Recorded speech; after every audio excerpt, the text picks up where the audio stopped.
আসসালামু আলাইকুম। আজ সোমবার ২৭শে মাঘ, ১০ই শ্রাবণ, ১০ই ফেব্রুয়ারি। বাংলাদেশ বেতার রাজশাহী। স্থানীয় সংবাদ পড়ছি আব্দুর রুকন মাসুম। স্বরাষ্ট্র ও কৃষি উপদেষ্টা লেফটেন্যান্ট জেনারেল অবসরপ্রাপ্ত মোহাম্মদ জাহাঙ্গীর আলম চৌধুরী আজ একদিনের সরকারি সফরে রাজশাহী আসবেন। তিনি বাংলাদেশ বিমানযোগে সকাল 10:30টায় রাজশাহী বিমানবন্দরে এসে পৌঁছবেন। স্বরাষ্ট্র উপদেষ্টা সকাল 11:30টায় রাজশাহী জেলা প্রশাসকের সম্মেলন কক্ষে সশস্ত্র বাহিনী বিভাগ, রাজশাহী রেঞ্জস্থ সকল জেলা police unit, Rajshahi metropolitan police, rapid action battalion, BGB, coast guard, Ansar ও ভিডিপি, কারা অধিদপ্তর, ফায়ার সার্ভিস ও সিভিল ডিফেন্স অধিদপ্তর, ইমিগ্রেশন ও পাসপোর্ট অধিদপ্তর, মাদকদ্রব্য নিয়ন্ত্রণ অধিদপ্তর এবং কৃষি মন্ত্রণালয়ের আওতাধীন দপ্তর ও সংস্থার রাজশাহী অঞ্চলের কর্মকর্তাদের সাথে মতবিনিময় সভায় অংশগ্রহণ করবেন। বিকেল 3:30টায় তিনি স্থানীয় প্রশাসন কর্তৃক তারুণ্যের উৎসব 2025 উপলক্ষে আয়োজিত তারুণ্যের মেলা পরিদর্শন করবেন। এরপর তিনি ঢাকার উদ্দেশ্যে রাজশাহী ত্যাগ করবেন। সারা দেশের মতো রাজশাহীতেও শুরু হয়েছে যৌথ বাহিনীর বিশেষ অভিযান অপারেশন ডেভিল হান্ট। গতকাল বিকেল থেকে রাজশাহী মেট্রোপলিটন পুলিশ ও সেনাবাহিনী যৌথভাবে এই অভিযান শুরু করে। বিকেলে নগরীর সিএনবি মোড় থেকে অপারেশন ডেভিল হান্টের অপারেশনাল কার্যক্রম শুরু হয়। পুলিশ ও সেনাবাহিনীর সদস্যরা নগরের বিভিন্ন স্থানে চেকপোস্ট পরিচালনার উদ্দেশ্যে বের হন। আরএমপির অতিরিক্ত উপপুলিশ কমিশনার মিডিয়া সাবিনা ইয়াসমিন জানান, পরবর্তী নির্দেশনা না পাওয়া পর্যন্ত এই অভিযান অব্যাহত থাকবে। বগুড়ায় নদী ও খাল উদ্ধারে মাঠে নেমেছে পানি উন্নয়ন বোর্ড। এ উপলক্ষে গতকাল বগুড়া পানি উন্নয়ন বোর্ড গণশুনানির আয়োজন করে। বাংলাদেশ পানি উন্নয়ন বোর্ড বগুড়ার আওতায় জেলায় চলমান ও প্রস্তাবিত প্রকল্পসমূহের উপর এই গণশুনানি অনুষ্ঠিত হয়। পানি উন্নয়ন বোর্ড বগুড়ার নির্বাহী প্রকৌশলী মোহাম্মদ নাজমুল হকের সভাপতিত্বে অনুষ্ঠানে প্রধান অতিথির বক্তব্য রাখেন তত্ত্বাবধায়ক প্রকৌশলী মোহাম্মদ আরিফুল ইসলাম। গণশুনানিতে পানি উন্নয়ন বোর্ডের কর্মকর্তারা চলমান ও পরিকল্পিত প্রকল্পগুলোর বিষয়ে বিস্তারিত তুলে ধরেন এবং স্থানীয়দের মতামত গ্রহণ করেন। বগুড়া পানি উন্নয়ন বোর্ডের উপবিভাগীয় প্রকৌশলী হুমায়ুন কবি জানান, বগুড়া জেলায় 23টি নদী ও 79টি খাল রয়েছে।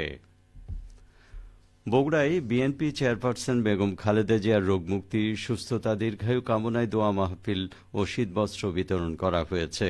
গতকাল পৌরসভা 10 নম্বর ওয়ার্ডের কানচগাড়ি এলাকায় জেলা বিএনপির সাবেক সভাপতি ভিপি সাইফুল ইসলামের আয়োজনে এই দোয়া মাহফিল ও শীতবস্ত্র বিতরণ করা হয়। অনুষ্ঠানে প্রধান অতিথি ছিলেন বিএনপি চেয়ারপারসনের উপদেষ্টা সাবেক পৌর মেয়র অ্যাডভোকেট মাহবুবুর রহমান। অনুষ্ঠানে সম্মানিত অতিথি ছিলেন বিএনপি চেয়ারপারসনের উপদেষ্টা ও কৃষক দল কেন্দ্রীয় কমিটির সিনিয়র সহ সভাপতি সাবেক এমপি হেলালুজ্জামান তালুকদার লালু। নওগাঁর বান্দায় বিএনপির 31 দফা রাষ্ট্র কাঠামো মেরামত ও সংস্কার প্রস্তাব বাস্তবায়নের লক্ষ্যে মতবিনিময় সভা অনুষ্ঠিত হয়েছে। গতকাল হাটোয়ার সরকারি প্রাথমিক বিদ্যালয় মাঠে সভায় প্রধান অতিথি ছিলেন ঢাকা বিশ্ববিদ্যালয় ছাত্রদলের সাবেক আহ্বায়ক ও বিএনপি কেন্দ্রীয় কমিটির সদস্য এম এ মতিন। সভায় বক্তারা বিএনপির ভারপ্রাপ্ত চেয়ারম্যান তারেক রহমান কর্তৃক ঘোষিত রাষ্ট্র মেরামতের 31 দফা তুলে ধরেন। পরানপুর ইউনিয়ন বিএনপির সভাপতি গোলাম মোস্তফা এতে সভাপতিত্ব করেন। নওগাঁর 5টি আসনে জাতীয় সংসদ নির্বাচনে সম্ভাব্য প্রার্থীর নাম ঘোষণা করেছে জামায়াতে ইসলামী। গতকাল নওগাঁ জেলা জামায়াতের আমির খন্দকার মোহাম্মদ আব্দুর রাকিব এই তথ্য নিশ্চিত করেছেন।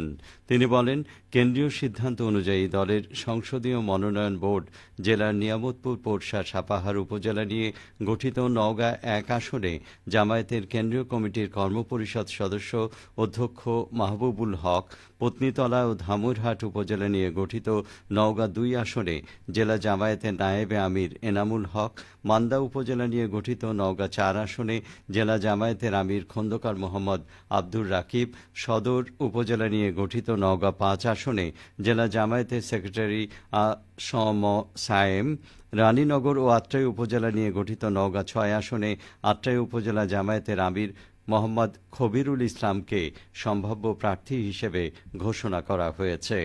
আর বদলগাছি ও মহদেবপুর উপজেলা নিয়ে গঠিত নওগাঁ ৩ আসনে এখনও কোনো প্রার্থীর নাম ঘোষণা করা হয়নি।